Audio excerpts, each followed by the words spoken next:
Chapter 32. Listen, O heavens, and I will speak. Hear, O earth, the words of my mouth. Let my teaching fall like rain, and my words descend like dew, like showers on new grass, like abundant rain on tender plants. I will proclaim the name of the Lord. O praise the greatness of our God. He is the rock. His works are perfect, and all his ways are just. A faithful God who does no wrong, upright and just is he. They have acted corruptly toward him. To their shame, they are no longer his children, but a warped and crooked generation. Is this the way you repay the Lord, O foolish and unwise people? Is he not your Father, your Creator, who made you and formed you? Remember the days of old. Consider the generations long past. Ask your father, and he will tell you. Your elders, and they will explain to you. When the Most High gave the nations their inheritance, when he divided all mankind, he set up boundaries for the peoples according to the number of the sons of Israel. For the Lord's portion is his people, Jacob his allotted inheritance. In a desert land he found him, in a barren and howling waste. He shielded him and cared for him. He guarded him as the apple of his eye, like an eagle that stirs up its nest and hovers over its young, that spreads its wings to catch them and carries them on its pinions. The Lord alone led him. No foreign god was with him. He made him ride on the heights of the land and fed him with the fruit of the fields. He nourished him with honey from the rock and with oil from the flinty crag, with curds and milk from herd and flock, and with fattened lambs and goats, with choice rams of Bashan and the finest kernels of wheat. You drank the foaming blood of the grape. Jeshurun grew fat and kicked. Filled with food, he became heavy and sleek. He abandoned the God who made him and rejected the rock, his Savior. They made him jealous with their foreign gods and angered him with their detestable idols. They sacrificed to demons, which are not God, gods they had not known, gods that recently appeared, gods your fathers did not fear. You deserted the rock who fathered you. You forgot the God who gave you birth. The Lord saw this and rejected them because he was angered by his sons and daughters. I will hide my face from them, he said, and see what their end will be. For they are a perverse generation, children who are unfaithful. They made me jealous by what is no God and angered me with their worthless idols. I will make them envious by those who are not a people. I will make them angry by a nation that has no understanding. For a fire has been kindled by my wrath, one that burns to the realm of death below. It will devour the earth and its harvests, and set afire the foundations of the mountains. I will heap calamities upon them, and spend my arrows against them. I will send wasting famine against them, consuming pestilence and deadly plague. I will send against them the fangs of wild beasts, the venom of vipers that glide in the dust.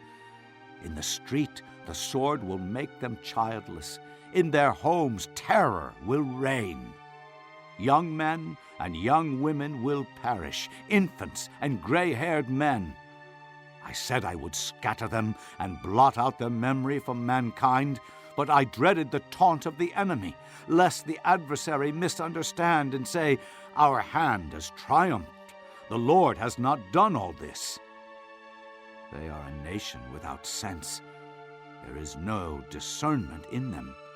If only they were wise and would understand this, and discern what their end will be.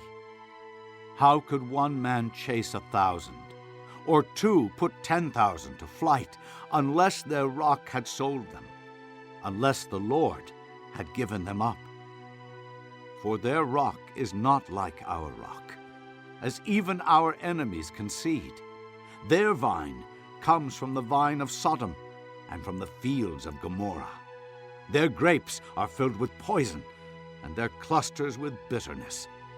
Their wine is the venom of serpents, the deadly poison of cobras. Have I not kept this in reserve, and sealed it in my vaults? It is mine to avenge. I will repay.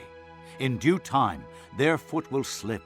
Their day of disaster is near, and their doom rushes upon them. The Lord will judge his people and have compassion on his servants when he sees their strength is gone, and no one is left, slave or free.